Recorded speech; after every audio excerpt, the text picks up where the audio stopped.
I am confused. Being philosophically consistent and being a very honest person, I'm sure you can tell me where God came from. And in addition, once you've told me where God comes from, please try to clarify how you can figure that a spiritual force can have an impact on a material universe to create it. I think that some years ago we already talked about that kind of thing in philosophical circles at any rate, by posing the question, if angels are made of spiritual matter and a pen is made of material matter and spiritual matter displaces no space, how many angels can dance on the tip of a pen? I have a sense of sort of reversal experience here, but please do, go ahead. You got 5 minutes. Now, I just want to know which question. That's all right. You may take the rest of the minute. We're supposed to do one question at a time. Which one would you like? That was part of the format for the debate. So which question? I want you to fill in the story of the rest of the beginning of the universe.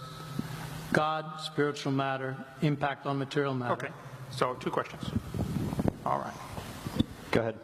All right, your question, where did God come from, assumes that you're thinking of the wrong, obviously it displays that you're thinking of the wrong God, because the God of the Bible is not affected by time, space, or matter. If he's affected by time, space, or matter, he's not God.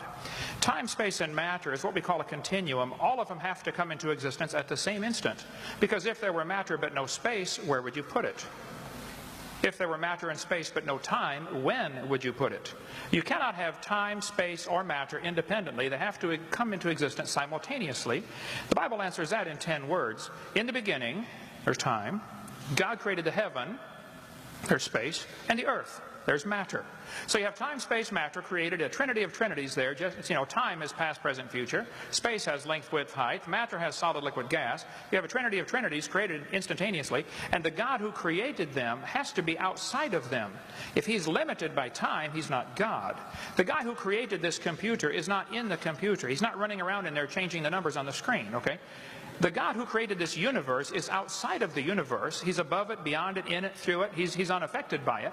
So the concept that a spiritual force cannot have any effect on a material body, well then I guess you'd have to explain to me things like emotions and love and hatred and envy and jealousy and rationality.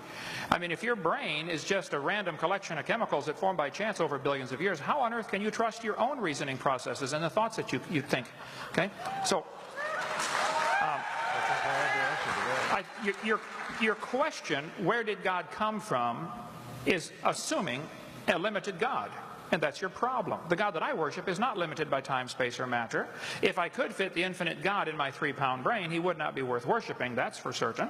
So that's the God that I worship. Thank you.